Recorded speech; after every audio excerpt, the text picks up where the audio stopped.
चलिए आज बात करते हैं एक ऐसी टेक्नोलॉजी की जो भारत में कम्युनिकेशन का चेहरा हमेशा हमेशा के लिए बदल सकती है। इसका नाम है डायरेक्ट टू डिवाइस या D2D और इसका वादा बहुत बड़ा है, नो सिग्नल की समस्या को जड़ से खत्म करना।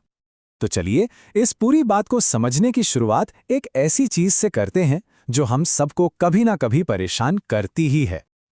हाँ, नो सर्विस वाली स्क्रीन, ये हम सब ने देखी है ना? चाहे किसी दूर दराज के गांव में हो, पहाड़ों पर ट्रैकिंग कर रहे हो या फिर किसी बिल्डिंग के बेसमेंट में, ये एक आम सी झुंझलाहट है। लेकिन जरा सोचिए, अगर ये सिर्फ एक झुंझलाहट से कहीं ज्यादा बड़ी बात हो तो। असल में भारत का लगभग 40 से 50% जो ज्योग्राफिकल एरिया है, वहां नेटवर्क या तो बहुत खराब है या है ही नहीं। इन इलाकों में कनेक्टिविटी ना होने का मतलब है इमरजेंसी में मदद ना मांग पाना, डिजिटल पेमेंट का ना हो पाना और जरूरी जानकारी से पूरी तरह कट जाना। मतलब ये विकास के रास्ते में एक बहुत बड़ी दीवार है। लेकिन अब इसी बड़ी समस्या का एक बहुत ही रेवोल्यूशनरी सॉल्यूशन सामने आ रहा है और इसी को कहा जा रहा है D2D क्रांति। तो ये D2D आखिर है क्या? देखिए, बहुत सीधे शब्दों में कहें तो ये एक ऐसी टेक्नोलॉजी है जो हमारे नॉर्मल स्मार्टफोन को सीधे सैटेलाइट से कनेक्ट करने की पावर देती है। मतलब इसके लिए किसी मोबाइल टावर, बेस स्टेशन या किसी बाहरी एंटीना की कोई ज़रूरत नहीं होगी, बस हमारा फ़ोन ही काफ़ी होगा। और इसका जो अल्टीमेट गोल है वो बहुत बड़ा है। भारत के हर कोने में, चाहे वो कितना भी दूर क्यों ना हो, बिना किसी रुकावट के कम्युनिकेशन और कंटेंट को पहुंचाना।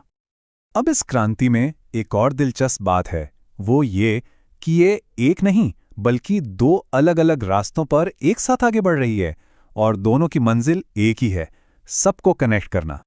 ये दो रास्ते हैं, डायरेक्ट टू सैटेलाइट या D2S और डायरेक्ट टू मोबाइल या D2M। देखिए, D2S का मेन फोकस है हर जगह टू वे कम्युनिकेशन देना, मतलब कॉल्स, डेटा और इमरजेंसी सेवाएं, जिसमें फोन सीधे सैटेलाइट से जुड़ेगा। वहीं दूसरी तरफ D2M का लक्ष्य है वन वे ब्रॉडकास्टिंग, यानी बिना इंटरनेट या डेटा के करोड़ों लोगों तक वीडियो और न्यूज़ पहुंचाना, बिल्कुल रेडियो की तरह। पहले D2S की बात कर लेते हैं। इसका सीधा सा मकसद है नेटवर्क डेड जोन्स को पूरी तरह खत्म कर देना, और भारत में इस पर काम भी तेजी से हो रहा है।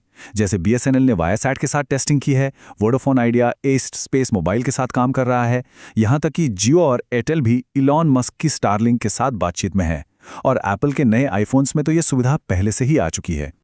अब आते हैं दूसरे रास्ते D2M पर, और इसे समझने के लिए ये एनालॉजी सबसे सही है। जरा सोचिए, आप अपने फोन पर बिना इंटरनेट के, बिना डेटा खर्च किए लाइव टीवी या वीडियो देख रहे हैं, ठीक वैसे ही जैसे आप FM रेडियो सुनते हैं। इस D2M प्रोजेक्ट को लीड कौन कर रहा है? भारत सरकार खुद।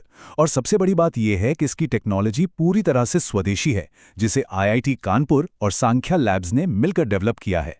इसके सफल ट्रायल दिल्ली, मुंबई और बेंगलुरु जैसे शहरों में हो भी चुके हैं।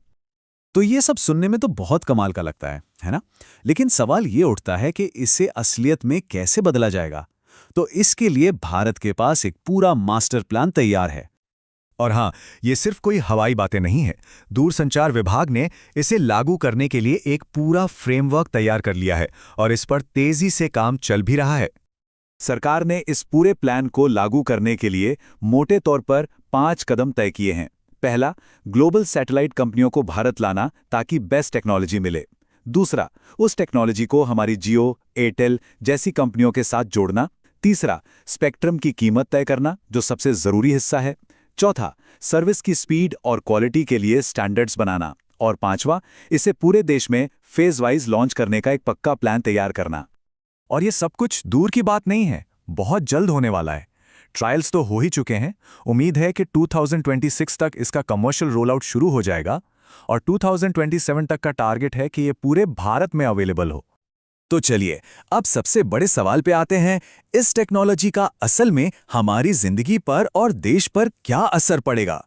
और सच कहूं तो ये सब कुछ बदल सकता है। बस इस एक आंकड़े को देखिए, 40 से 50%। ये भारत का वो हिस्सा है जहां नेटवर्क ठीक से नहीं पहुंचता। D2D टेक्नोलॉजी सीधे सीधे इसी बहुत बड़ी खाई को भरने का काम करेगी। अगर हम D2S की बात करें, यानी डायरेक्ट टू सैटेलाइट की, तो इसका असर बहुत गहरा होने वाला है। सोचिए, जब कोई प्राकृतिक आपदा आती है तो ये एक लाइफलाइन बन सकती है। सीमा पर तैनात हमारे सुरक्षा बलों के लिए ये एक सिक्योर कम्युनिकेशन लिंक दे सकती है और दूर दराज के गांवों में डिजिटल पेमेंट को आसान बनाकर हर किसी को देश की इकोनॉमी से जोड़ेगी। और वहीं D2M यानी डायरेक्ट टू मोबाइल का इम्पैक्ट भी कुछ कम नहीं है।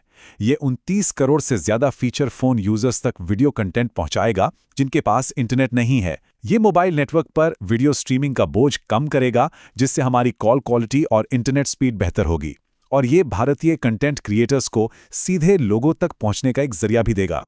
हाँ, ये भी सच है कि ये रास्ता इतना आसान नहीं है। कुछ चुनौतियां भी हैं। सरकार को स्पेक्ट्रम पॉलिसी को क्लियर करना होगा, कंपनियों को सस्ते D2D इनेबल्ड डिवाइसेस बनाने होंगे और नेटवर्क में किसी भी तरह के इंटरफेरेंस को भी रोकना होगा। लेकिन अच्छी बात यह है कि इन हर चुनौतियों के समाधान पर भी काम चल रहा है। तो इन सब बातों को अगर हम जोड़कर देखें तो ये कहना बिल्कुल गलत नहीं होगा कि D2D टेक्नोलॉजी सिर्फ एक नया फीचर नहीं है। ये डिजिटल इंडिया के सपने को सच करने के लिए एक बुनियादी स्तंभ, एक फाउंडेशनल पिलर बनने की पूरी क्षमता रखती है। एक ऐसा पिलर जो हर किसी को हर जगह डिजिटल दुनिया से जोड़ेगा। तो आखिर में एक सवाल छोड़ जाते हैं। जिस तरह D2D कनेक्टिविटी और कंटेंट दोनों ही दिक्कतों को एक साथ सुलझाने का वादा करती है, तो क्या ये डिजिटल इंडिया की उस बड़ी सी पहेली का वो आखिरी और सबसे जरूरी टुकड़ा हो सकता है जिसका हम सबको इंतजार था? इस पर जरूर सोचिएगा।